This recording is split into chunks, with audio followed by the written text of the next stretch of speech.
alofa mai ke te au, e si hova, e kua vai vai. E si hova whamui au, e kua mamahi hoku ngahi hui. Ta whoki mai e si hova, whakahawhi hoku lau maari e. Oia we, whamui au, koe uhi ko ho alofa. Ko whanonga si hova, ke he kuhu tau mau, pea mau e si hova, a e kulotu. Same wahe ono ia, same ono ia, ve si ua, wha, pea mohiva. Whatulo watu, whatap kia whia ai Manuela, koe o tua i ho tau lotolotonga. Tap kia whaiwhekau, pea mong nau tolu ko pani, o ho tau kau whahino hino, whalau maari e. Tap kia hau eiki, pea moha mata apure. Tap kia tunga whare ko toa pe, o wha mamata mai he o pe. Ka ata mo o kua whenga maari e ko ni ke o atu hatari tari le rei, ka ki mo tolu ko toa pe, o mo mamata mai. Whiwhia whoke o tari ai onga whae ko ni. Kia koe naiting. Pea mo koe pastia. Malomo ai teu. Pea mo e whilau lau taimi. Oku o ngoi maa whana o pito. He mahino o giai ai kau mua mai.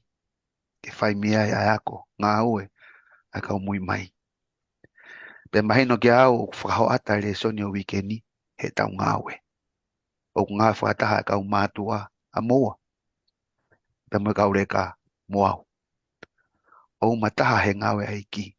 Whawheta e oklo tō ke iki hono ke o mai ai whenga maari e matau tō. Mahino, o kulahi a kakai pe moe tare niti. Kono mure anki mau tōlu hanga hiria pe ko whakawhotunga ta tau pe tō ki tua. O i kai ki hoa, pe mo wakai, mo whakaukau. Kai ki moa ke tau hoko atu, kore pe ki he whae koe ni, pasti afu, ken tataki tau tōlu i alotu. Atua koe mau tamai whahe vana whiona. Peru ki o mawhowhonga ki he kere, e whahanga ke mata mala marie ki a whiona. Ko hipe tamai ke whai ata whamalo ma whawheta i ke te koe. Hifo lau marie tamai e ke hanga o whakaao ngai e ngahi wahe te mau whai ke hoko ia na ao ngai ka ni i ke hui koe nau whanonga au whai. Tari mai e te lotu mo e whakamalo atu mau whai e wani. E wafa peho alo kalaisi ka ko mau whamo ui. Amen. Amen. Amen. Amen. Amen. Malo pito no malu ya tau tōla e lotu e pastia. Ki mo peke tau hokat ki he re soni o wikeni. Kore peke ki hoko atu no malu e tau wako re soni. Tau hoko ke aho noko. Koko maari e ulu aho noko. Together as one in the one. Paku nana i hono liriu. Sai te tau ngateu lawat pe no whakapalangi. Together as one in the one. Pastia fa more ka hoka dai bebe mo tari tala no me nge ki ngau aki e he apostolo ai fo irea ko taha one. Malo apita to ke taka tu ke tau hoko atu pe hange pe koe tau ako koe nele soni ko niu glahi ngahi mea o vale pe e tau ngahi whakamatala pakapau lewa iaha ngahi mea te mahanga repeat atu koe repeat atu koe ni te hanga koe no whai atu whakamatala koe ni koe whakamatala pe mehe veste fito koe ni koe nai o mai koe ke uhanga ko whai akau whakamatala aia ko e wheso wahe wha ki he ono.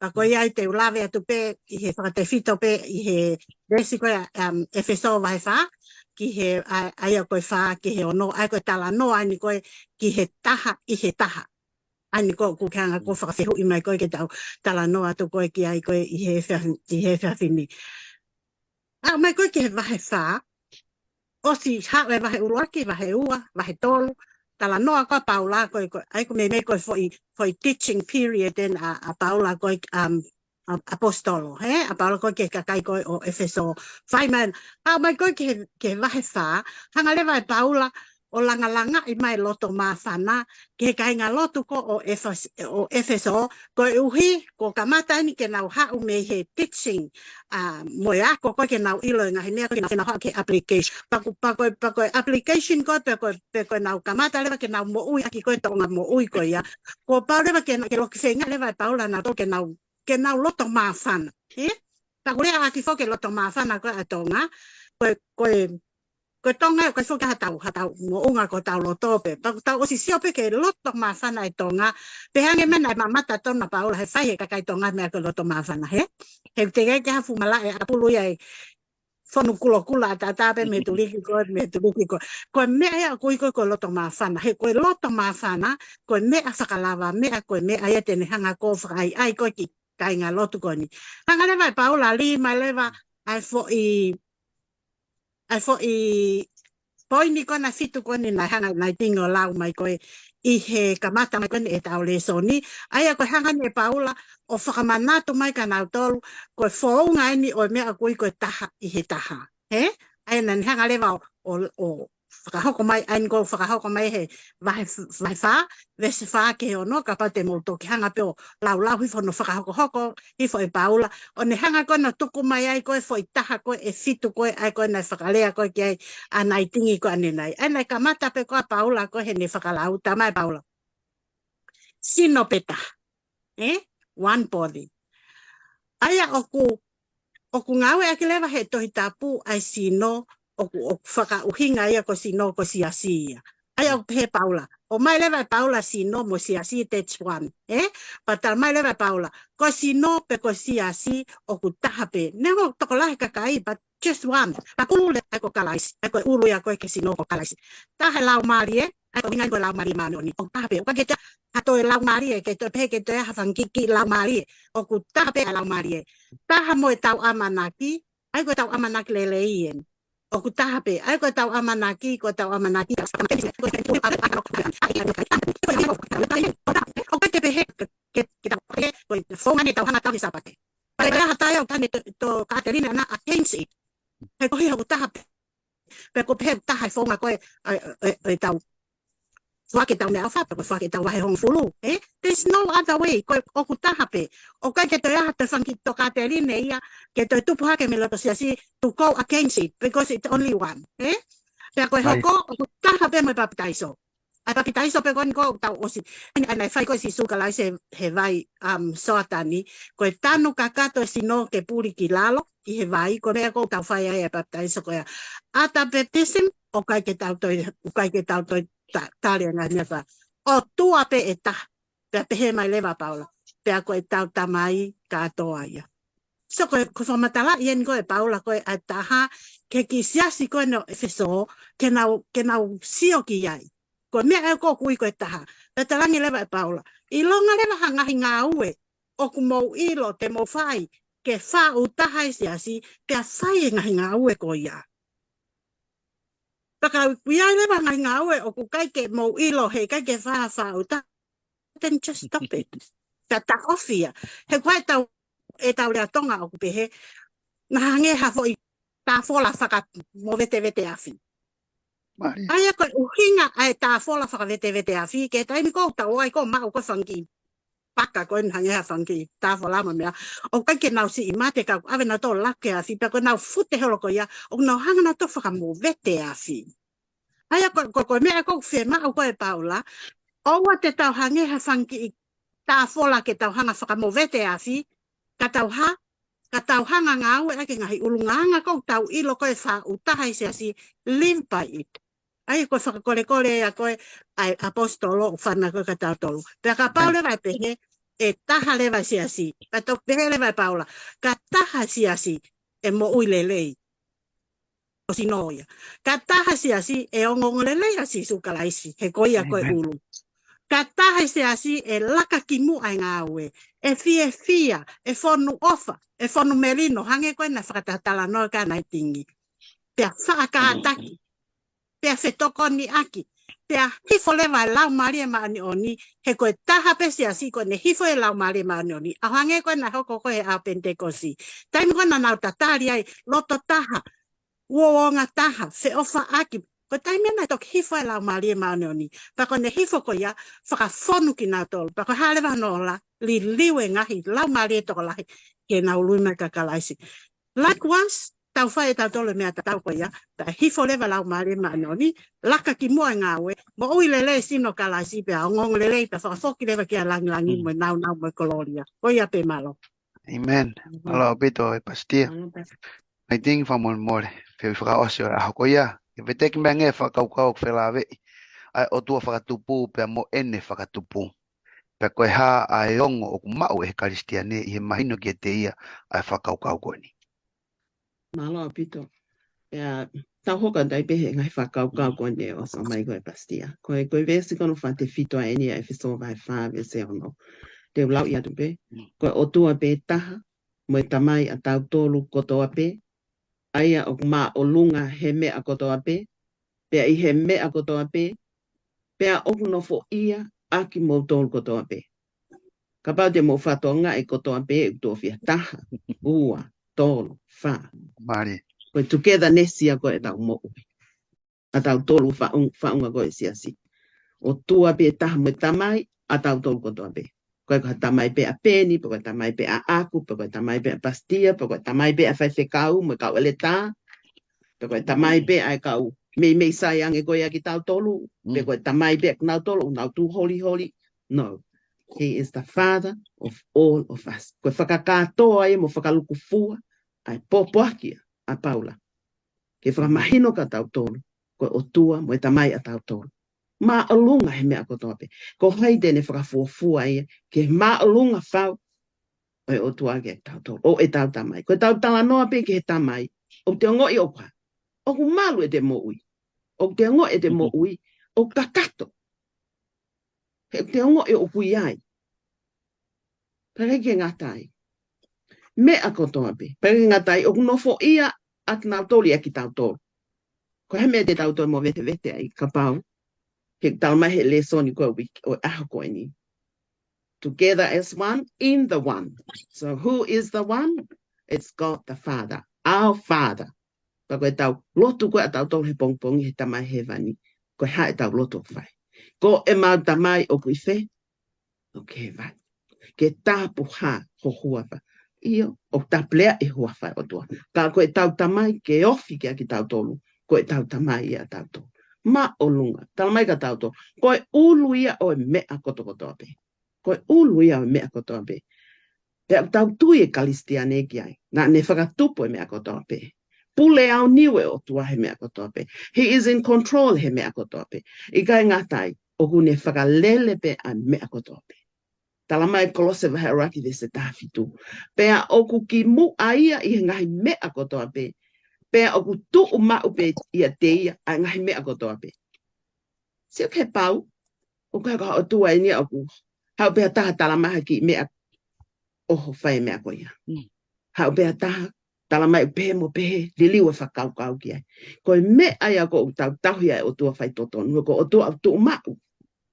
A fio i pe ia whanki i u mea ke he koe uvne i loi kone whakatupu ki tau tolu. Pena araki ofa mai a ki tau tolu. Pa koe taimi ko te mau ai koe e kita koe ngahi ako nako na Paula. Pa moe personal relationship, pa moe te fellowship moe o tua. Koe no ngai no te mau. Hei kai ke tau mau e tau tolu te wala tā tala noa kai ke tokanga koe ki ai. Hei kai te ke mau koe o ngoi malu. Ko hui he koe kai ke experience e koe ia. Ai taha koe ni a tapaisi. Ai taha koe ni e tau tamai. He koe tau tamai pe taha mai lewa. You are my sister, you are my brother. O kai ke toi ha toi take.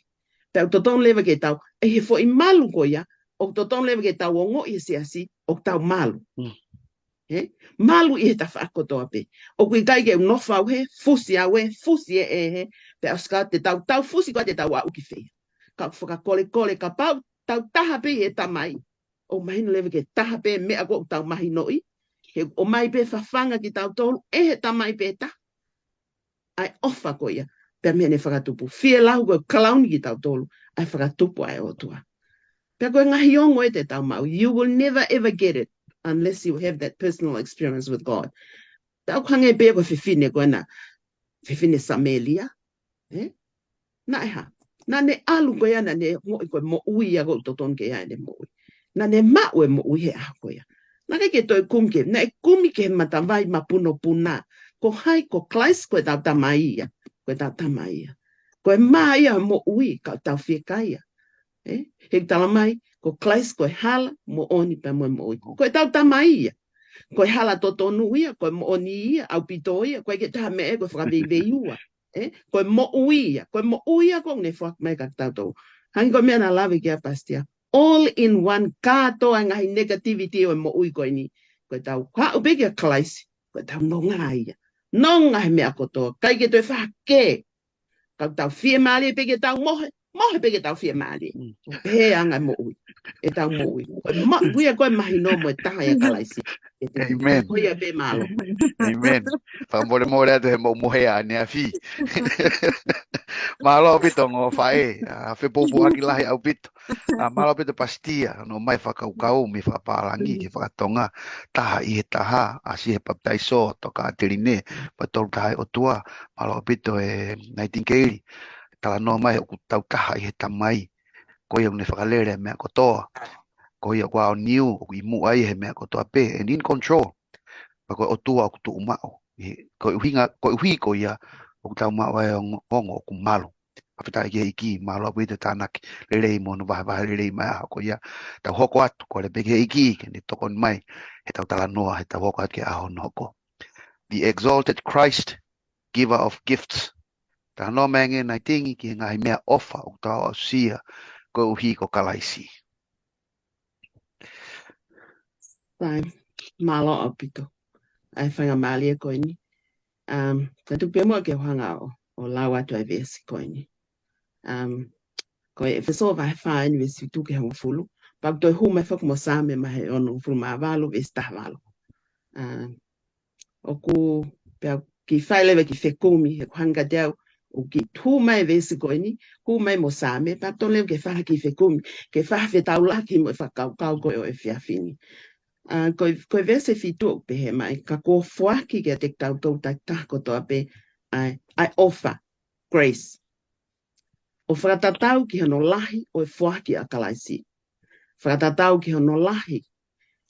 Koe ngai fuaki pe mea offer ke whakanau i aki a hono kakai, o kulanga ia i he lau malie, whakafou he kelesi ma ata atape. Sai, ulua ki koe grace, ai ko ne tu ko tai mini mo anga ko mahingoi ko kelesi he tai ko haufia ki tau tolu I he tau whaianga hala ko fra mo ui ki tau tolu pa mehanga. And another grace ko ngahi mea ofa ma vahe o fuaki a te tau tolu he otua ke tokoni ke te tau tolu ke tau whai a ene ngawe mo whakaamu ke tau vahe atu ai kelesi ko ia ai unhan ko vahe mai ka tu mo ke tau tala noa nge ki he mahu inga ko ini o fuaki ko o mai ko he o tuaka te tau tolu.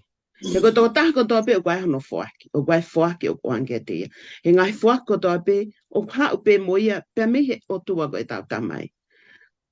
Ko ia o kwai ke tō tonu, ke pole hani ihi, I ha ngai fuaki ko o ati ka tau tolu. He koe fuaki ko ini o mai e kalaisi, koe fuaki ke tau lava o fuaki atu. O ku hafo ki I he tala noa koe ni whelawei, koe vesi whalue no kumaya ni whekau a koe pa mo same. Ko ia au ne pehea I he ne aluhaki o lungana a ne taki pōpula ai whakapōpula, o ne atu ai ngai fuaki ke kakai. Nai, klave a paula hin ke tohi koe a same o no fulma valu vesi taha valu. Ko ke haele haki ki o lunga, ko ke taki pōpula ai whakapōpula, ko ke mau ai ngai mea ki he kakai iyo, ke kawanga tu ufo ko hi ke nofo ke te knau tola siora koe o tua. Koe tala noa koe ni koe ka pate mo lau hifo a upe koe ke vesi hono hiva o asi ai hake a ki I ko kalaiski o lunga. Na hifo ma kalaiski mamani, hifo ma ai tangata.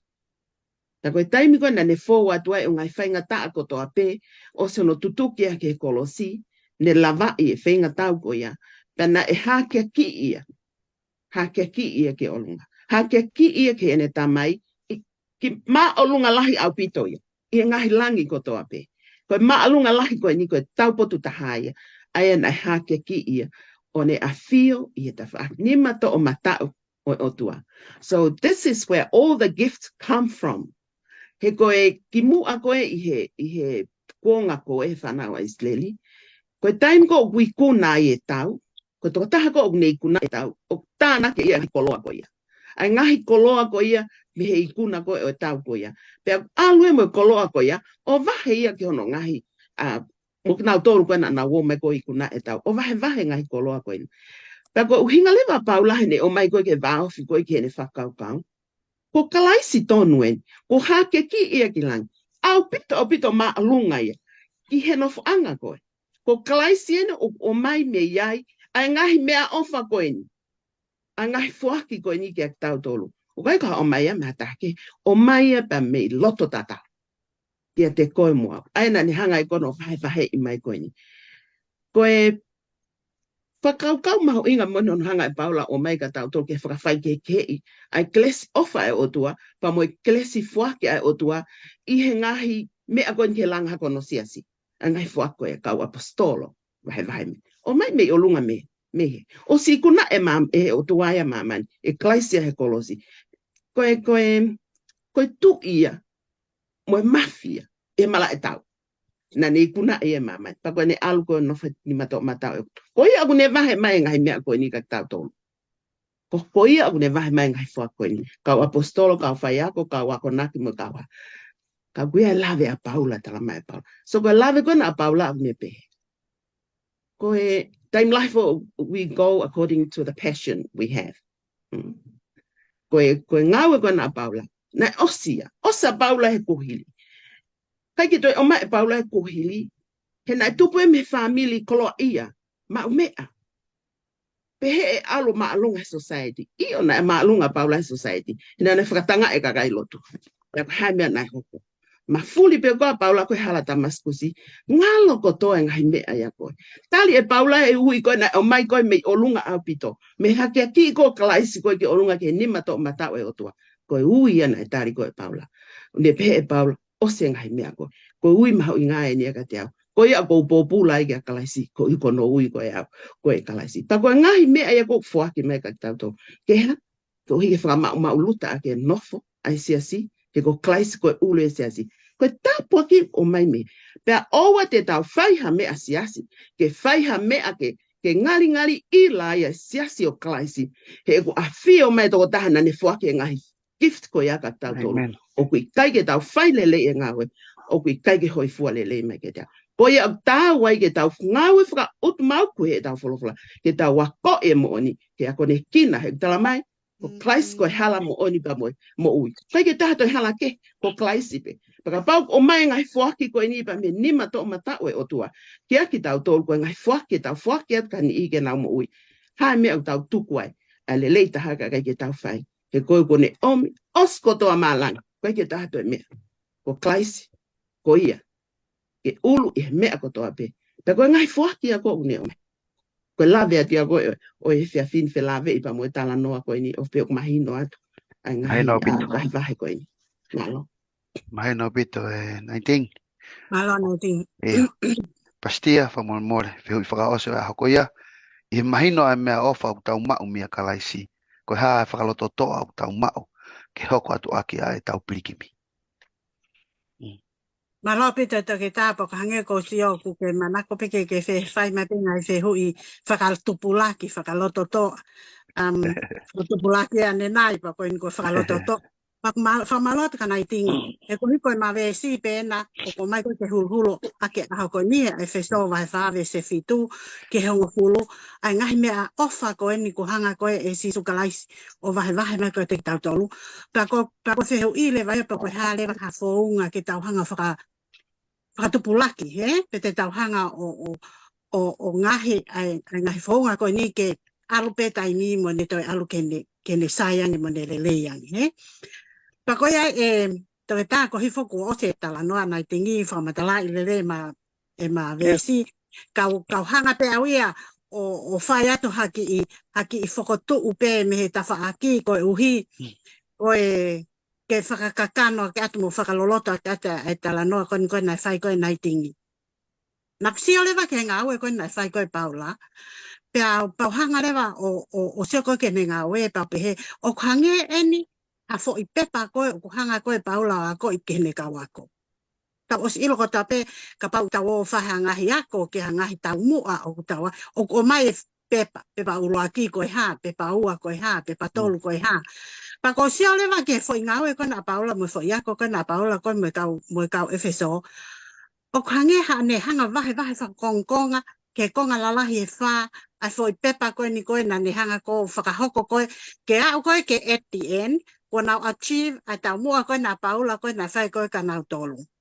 ta ko foi pepa uruaki to ke ta te hanga pe fra hingoa foi pepa uruaki learning to know pepa uruaki ako ke nau ilo me vai uruaki ke vai tolu ko foi pepa ia nai no fo ko to foi pepa ko ia e vai uruaki ke vai tolu learning to know ako e first of all ka efeso ke mahino ke te nau tolu a me ko tonu ko ke nau hanga ko iloi o si ko foi process pe ko foi step number 1 ko ma le paula ki ko nga no wa ko ne ako pe vai ngo le paula ko nga wa ko ne ako learning to do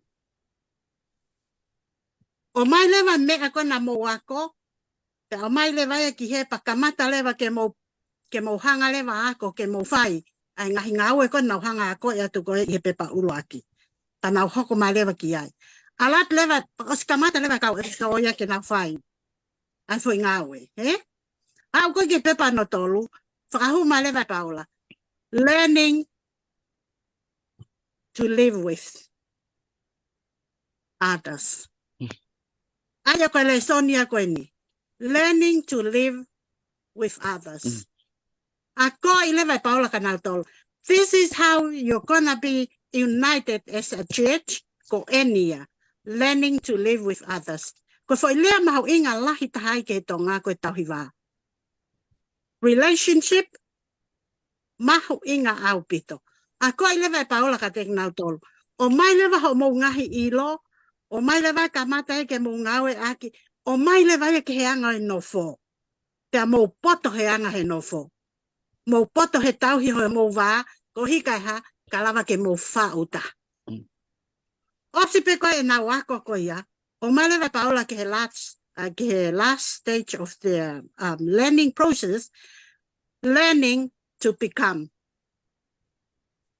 ako ke mo hoko o pehe pa mo nofo ai pe o pehe ai pe don't ever go back ko mo ilo ko mo hawe no ako ke mo ngawe aki ko mo ui aki mo ui ai pe aki ai to onga mo ui ko ya o ana mo te holo mui and that's how you are going to develop your life in unity talanga le vai paula kana tol taimi ko mo wa o mai ko ke last stage of learning ko learning to become o wana mo to foki ke tai ilo ke ko mo ilo o wana mo to foki ke whakapo uri mo a eva he mama ke ko mo I he mama that's how you live to become o wana mo to foki o wana mo to lau aki mo tol ko kakai o kuta e kamu he koe ni ko o si hanga e kalaisi o kamu ki mo tol pe awa na to lau aki mo tol ko kakai o ku au he koe ni ko mo mai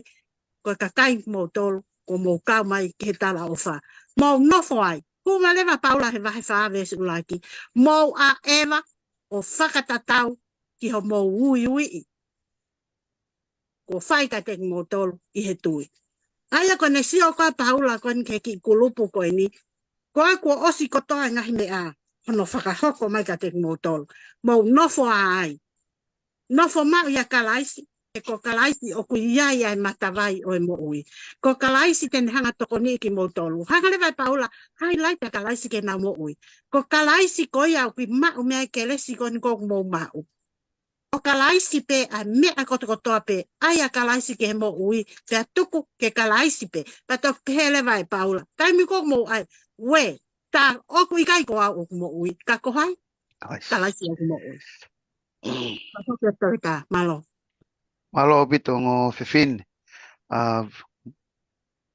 mahino o bito tala noa pe me na itingi pe mo no vahe mo no fa ke ai keresi ofa o tua fo mo ki tau tolu pe mo keresi ofa fotunga e fo ki kalaisi ngai fo ke pe fa fika o apostolo ako naki mo ha fu ngai fo na ta no ke pe mo mau inga ke tau mau e fo aki pe ke tau fo aki atu pe ke mau e fo aki ke ngawe e fo ko ya ke ta hai si o a mai ai ki tana kata pastia ako ke tau ilo ya ako ke tau ngawe ako ke tau taha mau inga e tau iwa mo ya ako ke tau pehe ai pe o te tau toi foki mahino pita a mo fa matala a honia ngo fifini tau hoko atu le pege iki ke ni malu e tau tala noa o ko atu. Maheno pe pastia e hangon na kita no ka ene nai e fela lave ia ngai ko ngalalahi le soni. A ke tala no mai ange ki ngahi mea ofa ka laisi pe mohono tang moa. Sai whamalo at e peni ke o koe uhi koe hoko tu kone tala no e tau le soni pe hange te koe o tau lau e fela lave i koe tau ngahi e tau ngahi tari he ko hiu wheho ko taki overlap takai holo pe tau le soni so it doesn't matter ka pau te tau ki toi repeat hame polo pe ke mahino e poini koe nuk whai koe ki ai tala noa. Aia koe tala noa ke tau ngahi whaki koe na whakalau mai koe paula ia e wheso wahe whaves tata hake tātolu. Ka te nofo pe i he eku fo i whehu i koe uhi koe whakaosi koe whehu i e lave mai lewa ke anai tingia. Ai te no fo pe fo i vesta ta ha i he fo i me au fa la lahi pe ko fuak fa la maria la lahi ko na o fa la mai ko na i he vesta ta ha ai na fuak ni ke apostolo fuak ni ke palofita fuak ni ke evangelio pe ko fa le ta ha ko ka fa fe ka uia pa fuak le va ni ko ta fa ya ko pe ko fa le ta ha ko ka wa ko na kia so te no fo pe fo i fa ko ya ko hi ka lava ke toki hu mana i tingi o whakaloloto mai i he ne taimi koe tene hanga tali mai ai ne whehui. Koe fo i tau pehepe koe o kui he le so ni a ngahi fo i lakanga lalahi koe ni koe mohu tu whakanga. Koe kakai eni o kuna mohu tu whakanga pe te tau pehepe koe they are the leaders of the church. Koe kau taki eni. Koe kakai mahu inga eni. Ai kau taki. Aia ko siatu koe ni kono lisi man koe ni he apostolo a ngai foi la kana koe ni. O kune highlight me kau taki, he ko hiko e kau taki o kuia e mamafa. Lahi o satongia o e sino pe koe siasi.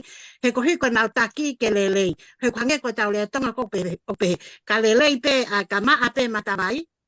The rest of the water flows down koe ki alu koe ki lalo e maa. Pea ka pau lewa e uri e matawai. Polute te matawai, koe mea pe hoko, koe uri e petoinga. So, I think that's why the Apostle of Paul, lisi mai mea koe ni, kamumu a mai lewa kau taki, i mua. Kau apostolo, kau palofita, kau whawhe kau mue, kau whaiako. And they are the one that work closely with the people. Ko mou tolu, te mou hanga ko whai koe ngā ue koe, waofi koe mue kakai. Mooni pe, iai pe mo whanki me ofa ia e toki la me kana i tingi ki mui. Ka kai te whito en koe te nauhanga koe o ngā ue koe moi kakai. Te nauhanga whai koho nau whatokanga.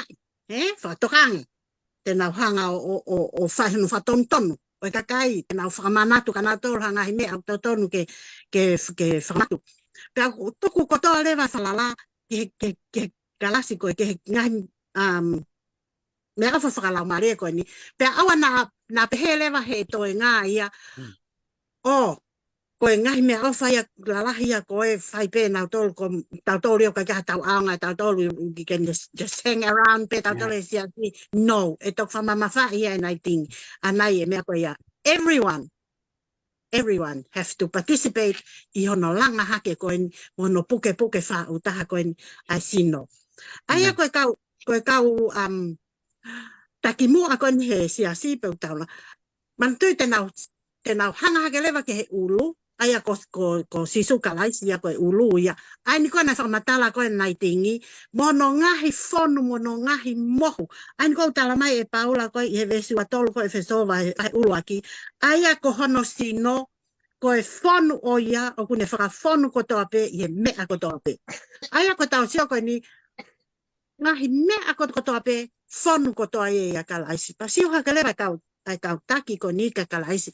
Ke ne hanga whakawhonu ki nau tolu. Ke ko ia, koe matawai ia e mo ui. And koe matawai ko ia, it will never, ever run dry. Matawai ia ko ia. Pa koe na tango nau hanga ke ko kia, ipa ne toki hanga lewa whakawhonu ki nau tolu. O whakatafe hifo ki a nau tolu e malohi, pa te nau hanga lewa he kau taki ko ni, o whakatafe hifo e malohi ko ia ke alu hifo ke konga kotoa ko siasi. Alu hifo ke ai o malohi kotoa lewa siasi me ia. Mei he ulu, he ko hiko kalaisi o kune taki ko. Toko lahi ai, o tau si atu ka pau lewa o ki ai, toi ulu ku whanga whakatapu. O ku hauia ke hauia o heke he tuunga koe o ulu. Ta mahina malewa ka tau kai ko siasia eki. He ko siasia eki kono ulu o nai ko sisukalaisi pe. Paka paule wau te ia hataha ia o hau ia mahano siasia o tala mai. Oh, ko siasia ia hai, ko siasia o hai, pe ko siasia o hai. That's not God's church. He ko siasia o tuwa ko kalaisi ko ulu ia. Ko matawai mo ui ia. Pe ko mea ko ku hoko ko ka tau tolu. Ko tape ho tau ui. Ke tau piki atu. Ke siasia eki. Fai aki ia ho tau lelei taha. Fai aki ia tau whakamato ato taha. He tatau pe, e tau whakamato ato, ho whai ho tau whatongia pe ku tau hoko pe ko ki i konga si pe konga lahi, whia maa ko toa pe ke tau ngā unu whakataha mai pe hange pe ko ia koe ulu koe ia e tau le son ko ke wikeni, tau o mai pe ke tau whautaha. United we stand. Divided we fall. Wiki tāna ki pe ia to ke tā malo, whawhokia. Malo pito e pastia. Mahino pito. Nai tingi. Kataki. Nai kakato nai a ngai mea ofa ai o tua ki he siasi. O ku take whakaukau he whihu i koe ni ke ki fo hiwa o pehe. Hulu anoa e ne ofa ki ha taha pe ha potu pe. Amen. Ka kuma Isaia vahe nima vesi ora ke wha. I he konga koe ni. Ka tumua ke hoanga pe o lau atu. He kua e uhinga e hu mai a Isaia vahe nima vesi ora koe ke wha. Ko eni te uhiwa ke ofa anga a ke a hiwa. O ia o ko mamana ki ai. O kau ki ene ngowe vaine. O ku mau e hoku ofa anga ai ngowe vaine. I he mo unga kele mo ui. Peana ane a ia. Mo fetuku me ia e ngahi maka. Peane tō ia e ngahi vaine lelei lahi. Mo ne langa ai whale leo ki ai. Peana e ngauhi foki i ai ai tatau anga waine. Peane amanaki e tupu ai ngahi kālepi. Kana e tupu ai kālepi vaupe. Pea ko eni ai kakai o Jerusalema pa mo e tangata o siuta. O ko kōlenga ke mo whakamau ki a te au mo e kungowe vaine. Ko e ha mea e whaafai ke ungowe vaine. O ko he eki ai te uwhai ki ai. Amen. Ko e ha moha mea e whaafai. Ko e ha ko amanaki ki ha tupu a ngahi kālepi. Ka ko tupu pe ai fua kona. Kono hanga ia Isaia o taki kina mai ki tau tōru. Koe hiva koe ni, it's a love song. Ai hiva koe ni. Pea koe tala whakatātai. He koe fili ai otua, ai ne kakai, koe ngowe vaine. Foa ki e mea koto a peke mo ui ai ngowe vaine koe ni. Kanai ke o mai he ngowe koe ni, haka lepia. Kana e mau, e otua ia, ai ka lepi vau pa me hen. Pea ko pau peke au hani, lahi au pita whaikeni. Ko oskotoa mai hono mai, whakakata o tua, mounga, lele, mantuka tā no whakatātai. Ka koe, uhinga whakono mai koe ni uai, ai ngowe vaine ke whakatātai ki ni, i kuanga mua, neia ena Vintage Festival, kono kātonga ia koe ngowe kālepi. He koe mea maho inga ni konga koe, matu te tala noa, ai ngai kakai na e naunga ngowe kālepi, kakai ni mamalohia. Pea kuiai pe kono ngai kātoanga ona nai whai. Na ia e fia, na ia e hiva. Pea koe whaunga na ngawe ake palofita koe ni e Isaia. Ka pati mo whakaukau ke whaunga koe na ngawe a koe palofita nā tani koe he taimi koe na whai hala e tui ko te vita. Na kei ke alu o convicting pe alu pe o valoki anga tonu. Kana alu e wa whai ni ki tala noa whakatata o tala noa i. It's like an oracle, e tala noa i ngahi mea koe. Pea tuk tamake tui, ke ome toko taha koe a kau hai. Kua lewa nā tani o tala o koe ia e tui. Exactly e mea koe na whai koe e Isaia koe hini. But this time na hanga Isaia ia o ai koe hiva. It's a love song. Ta mana tui koe ngahi hawhanga ko tope o paha mea tau mana koe hanga koe mea koe ke hiva. Tau ke kakai tēnā whanongo koe kia. Pea whauatu ai ki i whakana whala koe koe Isaia. Whauatu he hiva i hano o whaanga. Ko hi ke ea o ke kakai. Ke ea o ke whanawa whiri ai o tua. Ke haere a koko. Koe tala noa impa koe whafotunga ino e whaunga o no whakamau i ake o kakai. Nai whai he palofita koe koe Isaia. Tan tau maheni peki tau tōke ngahi mea koe ni. Nai ke whaunga nai hanga whai. Ta koe mea tatau pe ke whakahoko ke ne kakai. Ne whiunga nai. Ne whiunga nai te utewa ai o tua. Whiunga anoa pe alahi anoa. I whanawa isnei. Fefena ki tau tolu he taimi. He kalamai ka tau tolu. Oku. Lele yange ai ta e fua. I he fua mai koe kālepi whao. Lele yange ta e fua ha kālepi e ne fua mai koe kālepi whao. Koe hā lewa hono inga. I ngawe asi o whema o ke fua e tau ngawe. Ke tala noa i behi vai. O ke kake hanota o ku mahi peongo le oa i nota o tabi vai. E hange koe. Peo hana e ta tangata ia commentary e taha ne whaka o hingai. Koe o ku tona lewa mo ui asi e community. Pe ave hala i lewa ai whakapau o lotu o kumahe e otua ke tantolu. I he whaunga o sias koe ni. I he ne kona pehe. Pe whakatata lewa ai kālepi wau ia koe ni. Kiha o me whakauli e ea o hange koe ha sino mate o ha tangata. Kai ke pehe ka mon manu ka koe sino mate o ha tangata o whanga whatapu. Kono whakatata ia o i whahinga ea ka mo unganga o siasi o kui kai ke tau langa o makatuunga ia klaisi. Ai ni kona langoa ke he popo atu koe no vai vai koe pauka. Huma lewa istaia koe mea pehe na e whai koe he whanau isle. Kai ke mau ai amanaki koe otua ke mea na ne whaki mai ke whanau isle. Koe na gos atu kele le feitu le ke langai. Atu pa moe tatao anga wani. O moe veve moe mea atu. Koe haha to mea te whai. Koe haha to mea te whai. Koe whihu ia ka tau tau whafoi tuitu. Koe haha mea te tau tau whai ke whakalele. Ko osko toa maa langi hono mai. Whakanau nau i hono siasi ake kau talo fita. Koe kau taki, koe kau wa, koe kau wa. Koe haha tau mea whai. Koe le son koe he, ngai mea mai ki mua. O ko mai ki tau tau koe kau. We have to join together. O whima ke tau whetaiaki. Pako whetaiaki koe. O ku mau ai. Ai, ku best whaf off. Pea hongo mano, hongo miso ai nota. Ku kawiwa lewa, tau hiwa i mawhana. O mo ui, o pai panofo kene whahai. Pako build koe au engi connection koe ai tau whetaiaki koe. O ku tala atu ai. Koe whake au tuara me fungani maa runga mihono taloni. O ku ngei ai i he ngau e whahesi asi. Koe uhinga mea o kunga o mai mea koe. Koe haha mea ten tai toi whaki mea ka tau tau. Koe mea te tau tau lava tai whai. Koe hi koe whaki anu ko o mea otua. Koe kole mai ai palofitake ki tau tolu. Oua e ai ke hange koe kālepi vau ai fua koe tau mou. Ai ke mahino. Koe kālepi o whakaamai kai otua. Koe kālepi o fua pia mo ui pia mo melie. Ke whanonga ai kakai. Ai koe ne melie koe ke whanonga ai kakai. Tēnau pe tau auki. He koe wainele leie. Koe wainele leie. Tā o kui kai koe tau ngau pe ke fua mai koe kālepi vau. Koe he whanonga ke mo ui ai kālepi vau. Kai tau whanonga kia. Nange koe o koe ai whikau i laisa ke o. O mo mai o tānak mai ngai herbs mo mea koe nani. Ai he tau supo. Pe au koe o mai koe ke le vau. Kālepi vau pe laku ke nau supo. Kalanga mai taha kona e supo. Ko uhi koe mea kona koe nani koe ki ai. Fefe ai mea whawhanga at whalau maari ki tau tolu tau kautaki. Mo ki tau tolu koe ni ke tau whewahe vai ati. I ono lango maki e tau whanau mo tau siasi koto. Ke wana huhu mama mai ai kālepi vau koe ni. Ke ni hanga o wheteki e nau mo ui. Pea kai ke ngā tai mu whakonahi ki nau tō. Ka te tau tuku hoko nai ki ai. Ke le soni koe ia. Ahano whama opo opo atu koe whelave i pa moe. Ngahi mea koe hoko mai ngai awhau. Sika koe ia pe maha koe ungai. Ai tāna kia koe ni. Whai ke eiki. Whai no whamama o kita. Ako mea lahe o pita pita mo tānaki. Whai ke eiki. Ka o main ke awhausi. Naiting wai katika rat whehui. Growing up into Christ. Ka no mea nge ki ngai whakatu ta maki. Whakatokanga mai ke apostolo. Tene wesia matu o tu a whalau maari e. Ai kai ngalotu. Malo pito pen. Koku. Ito e mea i so vai whavi so fun. Mafa. Ai biano whalia. Ko hike oua na kei whakatamai.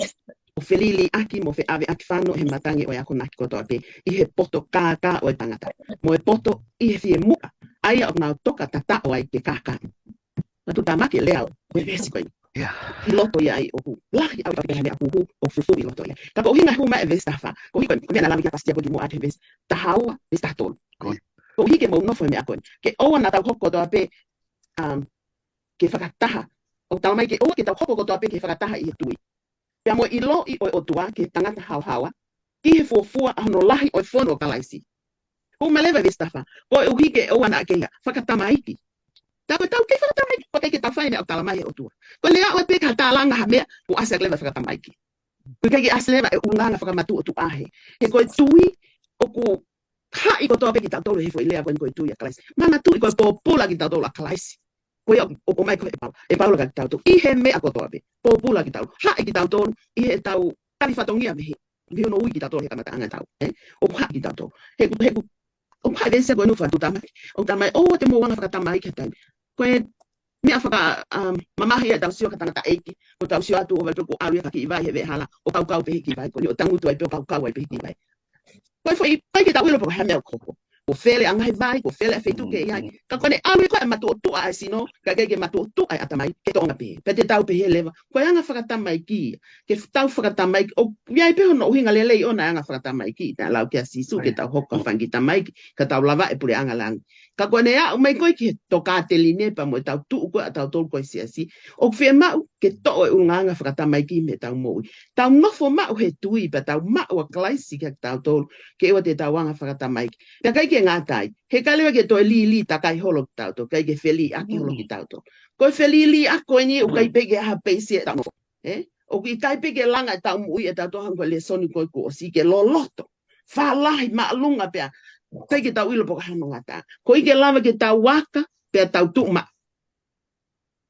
he hanga pe matangi o fe ave aki fano holo pe tau to ko ne angi mai pe matangi me fa hai ko te toko sia ko to lai mai pa ma ali mai pe alu at ko ngai ka kai ma lunga mo ha tau hua te feitu ko ya alu ai ko hi he kai ke makatu unga e tau mo ui ke aka mo lilo i he ofa pa mo tui ko na klaisi he tala mai ka tau to ko ako na ke ni a paulo ke ngai to ka te line hala ko o mai he ku toi poto ange tangata he me ako kaka ta ko ngai ahoni o toi lahi ange oma lele ko amoni pa mo lele ko aloi i he social media ai tangata tala mai poto he fie mu a ko ngai me ko ngai ahoni o ta os ilo be ngai me ko to ko ki ta pe ka ke ilo awal po asa ke ha feito aia o tala mai ka tau to mantu no pe se tane o ta o pe ne fanki fa kau anai pa ko si ai pe ki kakai e te volo ni sanga pe ia fili ke ne uma aki mo ne ngutu aki na to ta ko me ke mahino ka tau to luhan ko ngai vai na o mai pasia ka tau to o fie ma u ke tau tu ke mo ui ke kolosi tau fanongo pe ke me ta ko klaisi o tala mai ko klaisi ko ulu pe siasi ko ulu pe siasi ko klaisi pe ka pau ki ka ke fau e tau mo ui o frata tau pa mo tau to ka te line i he klaisi ko ulu ya ko me le vai ho e felilia ke hole tau mo ui he ka ke tau nofo ma ke feitu te tau i he pe ka ke ilo ko feitu ko tau ia i he le soni ko ni pa mo konga ko ni tala mai ka tau to le sione va ta fa visiono talange si su ke to ta ko ni ko au ko hala fa to nga yang ko klaisi na le ko ni ko au ko hala mo oni pe mo ui o ku i kai ha u hatangata e taha ke tamai ka i te ko klaisi ko mo oni the Holy Spirit o ni tataki ai siasi ki lang malia o mo oni sione va ta no vis ta to luia ka i ha u lang malia o mo oni e tataki e ia aki mo tolu ki he mo oni ko to ape he ko ene lea e kai mea te ia ka ko mea ko to ape ko ni fanongo ki ai ko ia te ene lea aki pe fa ha e ia ka te mo tolu ai mea e hoko ko tala mai ka tau tolu o te tau fanongo ki te volo ko tamai ai ha tamai ai ka kai loi ko to ape pa tau manako ke fa tala noa loi ta o kai ko tamai a ko klaisi ko o tua ko tamai a ko te volo mo setan kai pe ke tala mai pe to tapu fa mole ka kai ko lau a kwen ko lau pe to tapu si one va valu ves fango fu mafa ko ka muy ki tau tolo klais ko pa ke tau vei pa ma pe ki ene moni ta tau ai pe te tau lea mo tau ngau e pe ko ata he tau nganga le leo kalaisia te tau to ko tan ko tau le aka moni e mahalo pe ke mana ko ki tau to e pe he ka fa to la mau pe ai o aka ka he me go na sa ia ke fanong ki ai o mau inga au pito mo aunga ke hanga tau mo i pe hanga he siasi o fai a ngau e kalaisi i he mamani ko no tau iai ka pau o tau ka mei ko ulu o siasi ko klaisi o ki kai hata mana tu i ko taloni alo fa he o tua tau kuilangi ke hanga tok ngai ki tau tol mo ne o mi nga me ke fa o ako no siasi mo tau taliat ke ko ia den to foki mai ai ko tau ke fe unga ai ngou e ko ni ngou e vai ne ko ni ko fua pe aunga pe melie ke o tu tau ka kui kai ke hoko pe tau ngawe ko ha mea o ki kai ke fra hoi fua ke o tua ke asia to ai hangai kale pi vao fe ma u ye ke tau no fu ke kalaisi ko ia pe ai ulo siasi ke ne whakamelie pa ne whakatolonga e tau mo ui, mo tau nofo mau ki he tui he whai pe o mea koe ni, ka le pe ko au ke a koia. Ngata anga pe ia ki tali atu whehu i koe ni, malo o pito toke tā. Malo pito, naiting. Pastia, i taime o kwhai ai ha tālanga i o ha kawenga, o kumalawa peke mo bete e siasi he ahon. Koe haa o ako naki, i he whaunga, o kumalawa ai ke tau tala noa, i he wāre rei, pe mo whi ofani, neongo pe o tau kauhala. Ke. Malo pito peni. Hango ko kulau te tata naki pe ngai whehui koe o kai kano ngai westfall folapa ki te hanga lewa o mai ka te au ke tari atu e. Whamaloat nai tingi he whamatala whakaofa whamatala whakaloto whakamawhana he. Aia ko tau sia tu koe ki ai ko whehui koe ni toke taa whekau aki ma whaunga ke whai me lino whakataha e si ke ua o siang koe whakataha ia ko mātuku e kai ngā ia taktaha alu o whai hono kumi hano siasi pe taktaha alu ia whakotu hono siasi. Ka koena ko tui ko ngalahi ngahi tāria ke whehui ko ni ko whakatanoa mai ka naiting. Ko whakataha ia, ko whakataha au taton ke whai he melino malelei. Whakapaure ko whakataha ia kaure kapa mahino malewa. Ko whakataha ia e whangita mai ke uteke nau matu o tua. Hange ko desna lau mai naitingi ke anga whakamatu o tua. Pea ko hange ko lau anai tingi ko kakai au ke aka nau mo ui a kalaisi. Pea ko kai ke nufo ia ki nau tolu i he lau maari maani o ni. Aia ko tau sia atu kan kai ka tupe mua peni ko hina kai whoke hawe esia na ke hanga o mai. Ke maha tuunga e ko tari ate whai ko ni. Tau tari atu pe hok tonga, he ko tonga. Yeah, go for it. Ko tonga au, pea ko e tau kau whanongo, ko kau tonga. Pa tau tala noa pe i ho tau pore i ho tau tonga mo i tau tonga mo ui, mo ngahi values and beliefs ai tonga, o kai tau whaama o sia. Sometimes o tau sia maalalo ke tonga pa pehe, o sisi e tau lea tau leo, klahi anga le whapalangi, o kai kanga hi lea ke whakamatala ia ke mea kong sisi e tau lea. O ko tau tole ka tonga maalungan kau palangi. No, te tahat ka mo tolu, he tau pota no he boni, Tongan got very good values and beliefs ke tau mo ui, pau tau hanga lewa wha umai e tau ngahi te whito i tui, pa te hanga lewa whatala noa atu i he taha kani o i tui e kakai tonga, pe koe tau ngahi mea koku mahu inga ia e ka tonga, whekau aki mo i pōtala noa, he koe pōtala noa ia, koe whaunga lelei e nia ke solonga ke palema, i ha whaunga melino mo ha whaunga whe ofofani. Ko lea ko amana ko ke hanga fo tu atu ko me he tonga ke fa eta tala noa ko foi lea ko no pehe ko fo fola fala ka ya lea ka inga pe te tau te hanga pe fa lea pehe ko fo fola fala ka tala noa ai ka inga pe ko fo fola fala ka talanga ai tonga ka inga ko foi lea ko ni ko fa ko ni o lea ko ni ko ha ai lea ko ni me hanga ko no fo ko a family whakatonga o ka pale ba ka palo palema to ka mau e ho ka family o kulava leva ke ui e ka inga ke nau ha pa na potala noa ko uhi ke lava ke nau mau ha solution ke so lova ke na palo palema ko eni pa ko tami ko ni ko ku nau ha wai ko ni ko ta pere ko ulmotu anu ko hanga ko ui e family ko ni ke na mai ko fai ko ni ai potala noa ko ni o ko mai leva fala fo fola aya ko fala ko ni o ku ia hono uhinga kono fofola fala kono o kai ko mai fala kono fofola ke na ma no fo ai no ko mai fala ko ni fofola i na ha nga he ko hono uhinga o fola hia te fala that mean everybody's welcome kono welcoming ya everybody me family ke na ha fola hia te fala pa te na o mai na to tangu tu takatai he fala ai fai fata pa ko fakataha leva o hanga leva he fala o fight tu uni mai ki he family a mea koe ke whai. He koe whala rewa o kia rewa no fwoi turiki. Whala koe ni koe turiki o ku wha. Tau hanga rewa he fwoi turiki koe ne wha koe ni. O whakamanatu ke kau whakataha koe ni. Ke mohanga i loi o ku iai e kawei koula e tonga e wha. Kawei koula. Kia tahi mamani he koe pā kawei koula palangi. Ko tonga pe tahi mamani ka toa koe ni kawei koula. Pana e wha oe ni koe lang mama oe ni ai kuni ko mama ata kuni sa lote. Pane hanga wha oe foi kawei koula koe ne wha. Koe whakapa-apa. Koe tauhi wā. Koe loto tō. Mama hi i mea. foi kola e fa tonga ta ai leva fo tu he fala foi kola ko fa ko tonga ko taimi ko fa he ta fa ta ha o hanga leva he foi tu ri ki ko ne fa ko ni mono ngai foi fa ta mono ngai foi uhinga fa manatu mai ke ka fa ta ha ka mo ka lea ke ngai lea fa papa sio ke homo va ko ke tangutu me tu ri ki ko sio ke ta fa ki ko sio ke ta fa ki ko o kia e ngai va ke tau he ngahi wā koe ni he koe nofo ni a ka inga.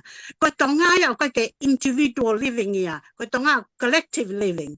Koe collective living kono whatonga ki ai koe nofo a ka inga. Pa koe taimi koe nok nau sia ai koe ni ki ngai fo i tūriki koe ni this is like a palm trees. O kangen ha palm trees ke ne hanga ha ia ke kau whataha. Ke nau fe whakapapa a ki nau tahe nau wā nau mamahi ho nau family ke ua na osnange mea koe ni kwa ano mele. Ke nau loto to. Ma teu ke mo hanga whakatoki ho mo ngahi loto ka tau whau taha ke mea koe o lava koe ke sai e whamiri koe ni. And this is exactly koe whakataha koe sia si o toton lewa ke hoko lewa ia ke pehe. Ma taimi koe oku nau sia ai koe ke he whala ke tan koe oku nau sia koe ke whala o whamanaka nau tolo koe ngawe koe ni koe ngawe a hawhe fine a whala. Pa koe taimi koe ngawe a hawhe fine ke ngahe whala they all come together panau la langa. La langa nau panau mai lewa take ten pino la langa fala ko ni pa ko end product nau fata ka kai fine ko ni ko ni of fola I loto ko ke mo sio ke I are coming here as families ke tau take ten he la langa ha fala for all ko uhi e fetongi ake fala ko na family ko mama pate nau ha lewa no fo pate nau fai lewa nau la langa me nau mea pa ko la langa ka kai fine na ko tan ko ta wai ko sio ko ke ngau ka kai fine tonga wai take ten ka ke la langa ko tai ni mi pe pe ka ko tan ko nau la langa na ta no fe fia nau hiva fia so that's the spirit o kana ko he fala langa o fa ke ka fa ta ko ni atonga mo mai mo fa nga loto ko ya ke fa ke ta fa ta o mai ma ke ko whenga loto ia te hanga ko o mai tauto. Pa ko tau ngawe, ko tau la langa ha whala fo o, ko uhi ko pala a ko Same thing to the church. How is it ke nau whataha I ha palo palema nai hoko, ke tau o mai lewa ke tau whau ha whala fo o. We are not coming there ke tau mai tauto ria o vete ke whala pa tau te ta almune ki konga whala. Ko mea ia koe I koe whataha koe ke mea koe ia, ko hi koe ha, te taha mono loto, te taha upeke tu ene whakakau kai ngalo he tonga ai ngai tare ko la ko to no ko ke ne hau ke ka ve pa ai va ka kai na o mai mo fahinga ulunga ke he ya me he na ha ki ko ne ngai pa ma he no mai leva o ka na ka ve ko la na to they don't have any values I tu a tonga he ko hinga me o ka ve ai for to carry around ke ka ve he ke he pa ke almoia and when you are going to a church meeting take your ka ve fa and go and sit down with it.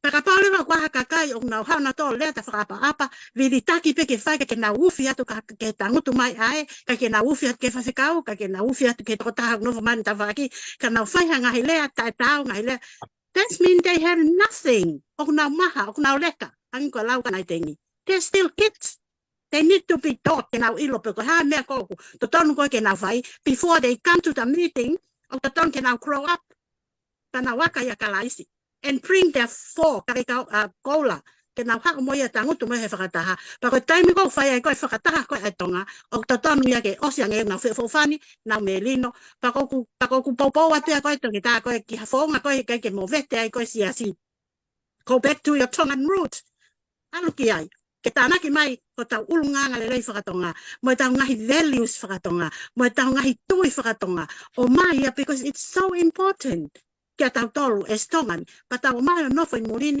pa tau alu ko tau ngasi asi, pa tau o kau ke ngene ko to tape. Tak ta efi ene ki ka vei fao al takai moia. Remember ke whakapa, remember ke tawiwa, remember ke mamahei. Ai sia se o ke kau ke ai ke o se ange ko ngatu ko movete ai se asi ko hi ko me ana ho ko tana fa. Pa ko me e ko ki to mai ai fa ko ya kai to ngapeni ke ho ko pe ko to ko ni ka tau tolu. Apply the same thing likewise. As Tongan does way back there in Tonga. Just remember to be a Tongan. Pagmana tu ko Tonga ko algo FPS apalangi. No, FPS Tonga. Ke algo FPS apalangi, te ke fi palangi ko pate yang apalangi. Ni fa individual pe. Si o pe kiai. Fenga pe le pe kiai. kai ke ufi e ko hi ko ha ko na malunga pak na ha mo ha ka pau le va ke fie ho ko tonga ke alu mo ko lo ai tonga franga i he tau lo tu franga tanga se si ke ha ke osiange we are united we are not divided we are united ta pe ya ka laisi ko ya ko ulu tau malei ko to mai pe ho ko na hi kupu franga ngole le e ulu pe fire whatever we do ta fire franga le ko to pe to malo pito ta malo pito pastia malo pito naiting pako tawa ui ki he fa osi aho we ke mononga hi lesson ke fai ma hako malo ka ki fama ko no lo pito ta malo ka naiting fama ta ki la vai ta ka poni ka tu ke fa osi pe aki lesi ko ni ma fa lesi tolu o ai lahi ke tau a se fofani o la mali e no o melino ko lesson mau ina apito weekend ni ko hi ko lesson ni fitau ati mo fa uta ha pe ko unity we all need a divine super natural power of the Holy Spirit kalama ke fa uta i tau tolo unity is undivided kalau kena ai mai ko to pe kalama ke tau fa ta unity is unbroken ko fa uta ha ka ke to lava ia ke to holoki pe to lava ham even malo ke hanga tu na malo ko o tamu tau fa ta unity is completeness ko unity ko pau pe kita ha ta ko to pe ya ko ta uluya ko ta kia fa ta wange to we ke ko ni ko me kin to ni ta to ke ta fai fenga ko ta pe ke no fo fani no fo fa uta ha ka la pa la mari o ni ye ta mo we pe la mari va ke ta ko ka fa fo nga le o se e ki malo api ta lot me ting malo api ta lot o to ma ko ma ta mai ta ngata malo fa fiona ka ke ma fa long he ta no ke ngeia pa mo ma fa fiona o hifo mai ai ta tau ko tangata ya ke to ai ka menga mafasia ko to be pa ke fononga mo ya ke kolosi ko ofa hul fa ya fiona ko be fai ka te mato ya ke to foki pe kia pe ke to tu pe ko ke e talo ni alo ofa o to i loto tata ke fai de ho ma mo ta pukina e klesi mo ngai foki ke ko ke mai ke sisi ko hi ke mau langa hake hasiasi o kalais ia Maulana siasi o fono e off. Maulana ia e melino. Ta lava be ia place e ma fa ta ma ia fiona. E kage maulava ma to fa me. Ba ngai fuaki ko fuaki ia fiona. Pa mo ki ma to ka ba ko ma to ma. E me tau mu pa mo lang mama ia fiona. Ke o sino ha mai ka ko siasi. E ma man ko ni. Na ko ma fra piko. E time la. Ma ko le fra mo le Whaka ake mautolu e popo ake o tamai o eki ipa me pilisone. Ke omika te mautolu. Kai ke mau mao e fitu itaha koe ni ke mau moui. Lau whanoa e mau whenga. Ke whao taha. Ka pau he kai ke kawa e a whiona. Whamamole eke o lau mari. Hange epe koe ana hifo koe e pentekosi. Ke taha e mau moui. Taha e mau lea. Taha e mau whakaukau. Pea ke whetai ake mau moui. Ke mahino, ko tele e mau mo. Amen. Tele e mau mo ui, ke lava ke mau whipikitaki. O hangepe goia koe whale lotu e konga koe. Nā kai ka mea langa, u ka mea e hai. Nā e prikaki nā tō. Koe mau mo ui e o tua whakamole mole. Prikaki mau tō ka lava ke mau connect. Amen. Ke lava ke mau whitai ake mau mo ui. Ke koe malohi anga ia ko siasi. Ke mahino, mau whai ho whina ngalo. Taki kina mai ai le sonio e fefini. Hoko ia ko ha unga mo ui. Pea ke lang ia toko tā pea a whiona. Kau ia toke tā, pea ke pastia pea mo au. Pa mo whetalano ake o e fefini. Toke hoko pea ko ha mea ke ne hanga langa e mau mo ui ke onunga. O kai ke hataha ia tek mau tolu, te mau lelei ange ia tā. Ka ko whaka mo ui a whiona o whai ke tek mau tolu. Ko ia mau whe vai ake ai. O kai ko mau tolu ka koe a whiona. Whamole mole ea ki mau tolu pa ke tau kaua mo koe. E ngai whenga ko toa pe mau whai ke mau wofi at kia te koe. Ka o lewa ko ke whoki mai. Ko lea ke ni wafa alo ko siso klaisi. Ka ko mau whaka mo ui. Amen. Amen. Amen. Amen. Aloha mo mea mai. Mo mea a.